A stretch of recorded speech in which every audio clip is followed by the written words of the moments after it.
So, talking about Congress, it's the job of Congress to make laws. But when they met at this constitutional convention in Philadelphia in 1787, they did not know what this Congress would look like.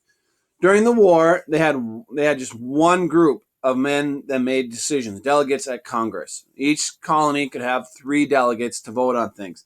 So they needed to come up with something different, something they thought would work better. A gentleman by the name of James Madison came up with what he called the Virginia Plan. He said we would have 2 houses. So Congress would be split into 2 different groups or houses. The first house would be elected by the people, and then they would pick people to serve in the second house. And back then, the only people that could vote in the United States was white men that owned land or had property of some kind. So there was some debate about that. And the number of people each state would have in the first house would be based on your state's population. So the bigger states with more people, I should say the larger population states, would have more people elected to the first house. Well, the smaller states didn't like that. They're like, that's not very fair.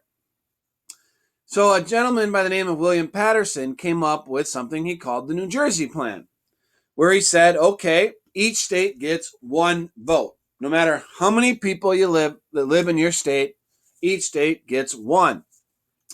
Well, there's a lot of debate back and forth, but what is going to be the best plan? So they came up with what we call the Great Compromise.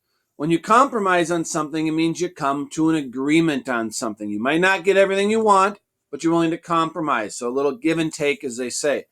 So after weeks of meeting, they decided on something called Congress.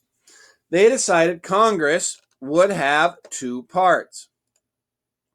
The first part on the left here is called the House of Representatives. The House of Representatives would be based on your state's population.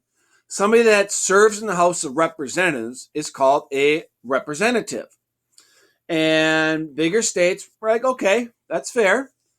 But then there were southern states that are like, wait a second, we have a lot of slaves.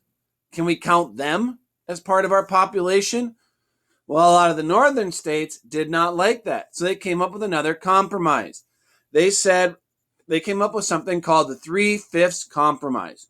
They said for every 5 slaves you have, that'll equal 3 people when determining your state's population. So again, one part of Congress is called the House of Representatives. Each state does not have an equal number of representatives. The more people in your state, the more representatives you're going to have. Like currently, Minnesota has 8. Places like California have a lot more than that. California, I think, is way up there in number of representatives, a lot more than 8 because they have more people. And when we had slavery, we had the 3/5 compromise, where 5 slaves equals 3 people. If you get elected to the House of Representatives, you get elected for 2 years. It's called a 2-year term. So every 2 years, we're re-electing or electing new people to the House of Representatives. So this is the way of this part of Congress was a way of making those larger states happy. The other part of Congress that they came up with was called the Senate. And they decided for those smaller states to make things fair is each state gets the same number of senators. Each state has 2 senators. So it does not matter the population. Every state in our country has 2 senators. If you're elected, quick question. So if each state has 2 senators, how many total senators are there in Congress? Hopefully you said 100, because there's 50 states. Each state gets 2. That's 100. If you are elected as a senator, you have a 6-year term. A little bit of a difference from the House of Representatives, where you're only 2 years. Senator, you're for 6 years. Together, the House of Representatives and the Senate make laws for our country.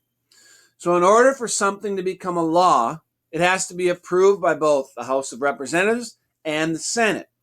Let's say they want to make a law making homework illegal.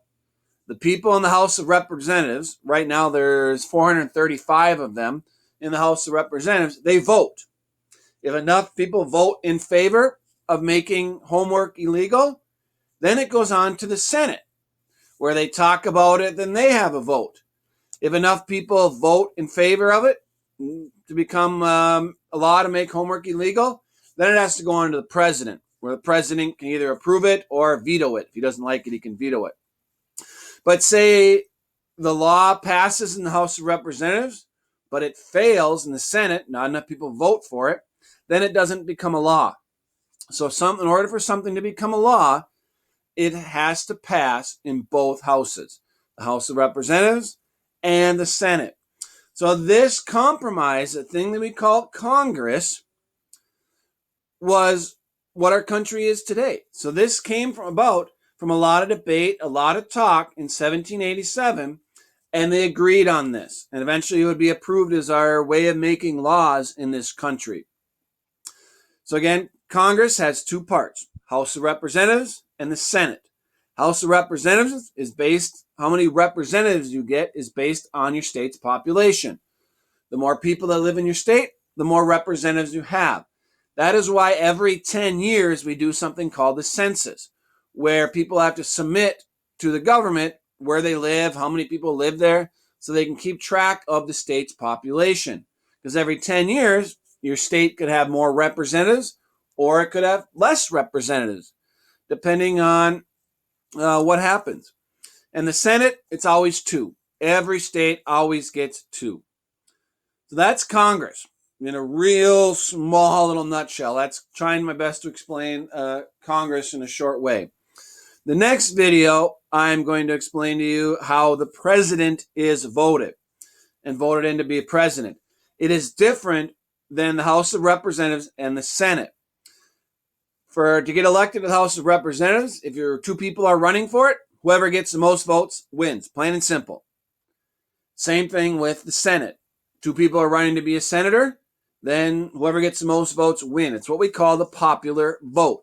The most votes wins. That is different when it comes to the president. That'll be my next video. So thank you for listening. Bye.